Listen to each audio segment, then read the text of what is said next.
Hi, everyone. I hope you're enjoying your Sunday afternoon. I felt sort of inspired to make this video kind of as I'm sitting on my sofa, just relaxing for the day. I'm just now back from church this afternoon, and the gospel and the homily today really made me start to think and wanted to share. Just a little bit of reflection, a little bit of kind of a good news, good story, right? So I at church today, if you've been to Catholic masses this weekend, the gospel was Matthew 13, and it's the story of the sower of the seeds. It's a parable that Jesus was telling to all the people. And he spoke only in parables to everyone except for the apostles. He spoke the parables, but then he would explain what those parables meant. And the message was that a sower of seed, which is equatable to Jesus giving this good news, the message from heaven, to all the people. And the sower throws seeds on rock, on dirty, bad ground, and then he sows seeds on good ground. And the good ground is, if Jesus is giving the good news that if it's been planted in good ground, it will reap a reward, a harvest that would be greatly, multiplied. And the sower of seeds on the other ground would quickly leave that person. And so, but the story that my parish priest told us, and I really love this priest. He's really wonderful. I'm glad to be going to this church. But the what he gave as a message got me really thinking about something else.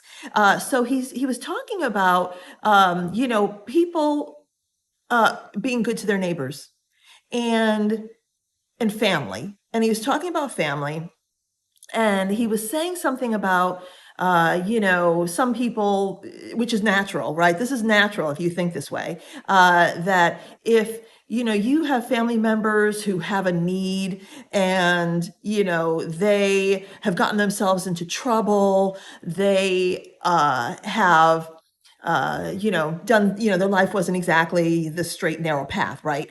That, the natural way of thinking, and even he might think this way sometimes, is not to help. There's consequences. And I really started to think not about, I was thinking about the good seed and all of that, but about this thought that people will naturally have. And many people may naturally have this. And maybe years ago, I had this thought, living the life, that I've lived. But I've had family members think the same way.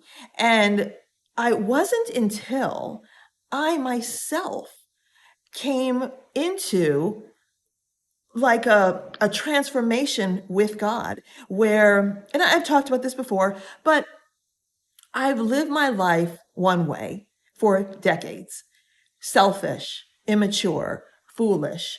I had a gambling addiction. I had gotten involved with the wrong people for much of my life, and it caused me a lot of pain and heartache. I have compromised my own values and my own self.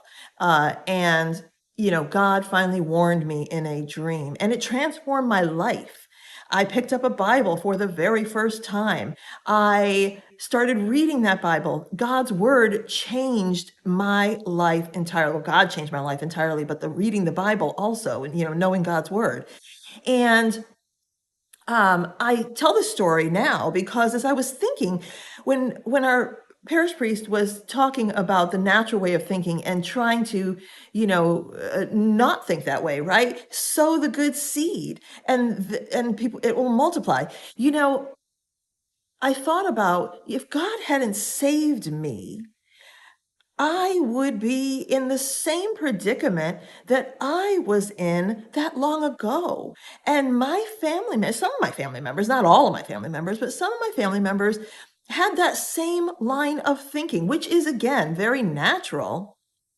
But if God hadn't helped me and saved me, and I will say, out of my family, my mother and my father, when they were still alive, they helped me exceedingly. Now, in my case, only God could help me in the way that I needed it. Like in the end, it had to be God because there were things with me that were systemic, they were mountains that God Himself had to move. And in that case, there's nothing that anybody can do.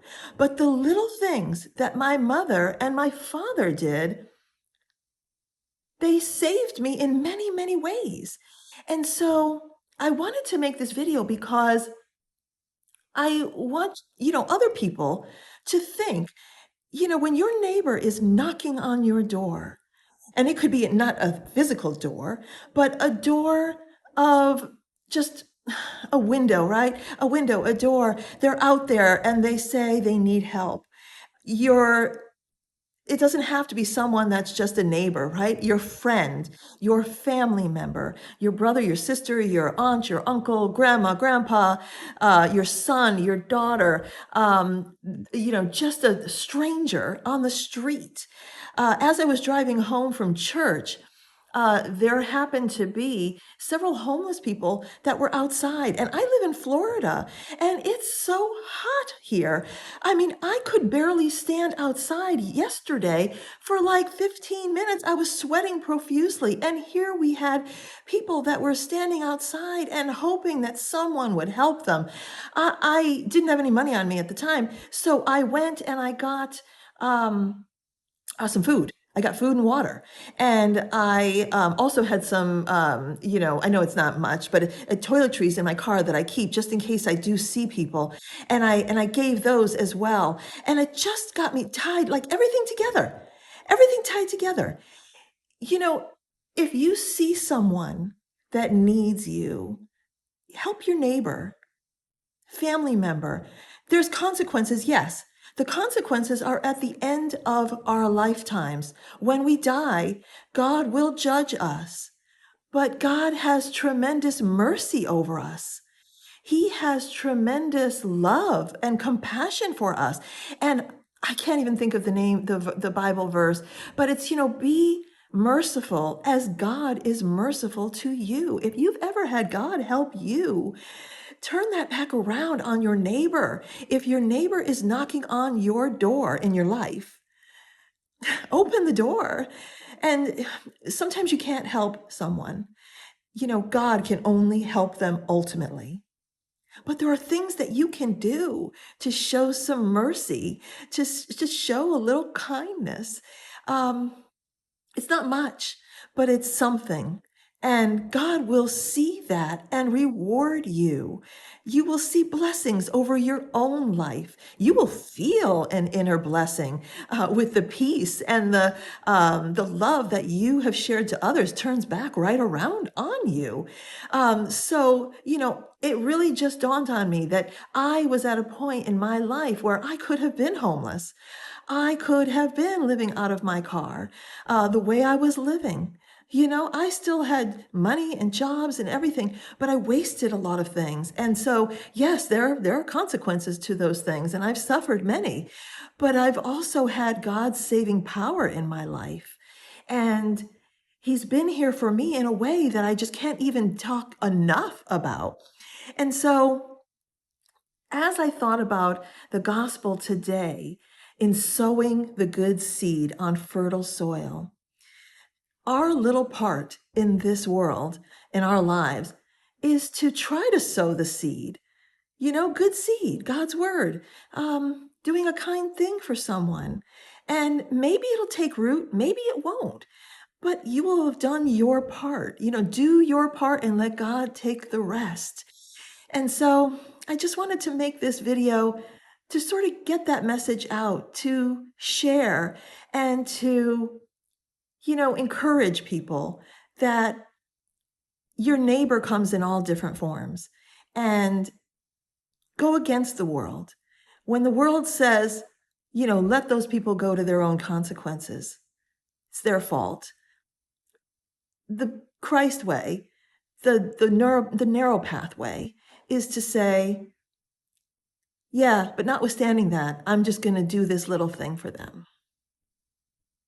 It might make all the difference in the world. You could bless somebody.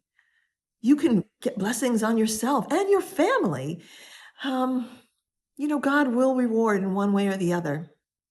And when you have a need, wouldn't you want someone else to be there for you to do their little part? I hope you have a good rest of your day today, and I hope God blesses you. Take care.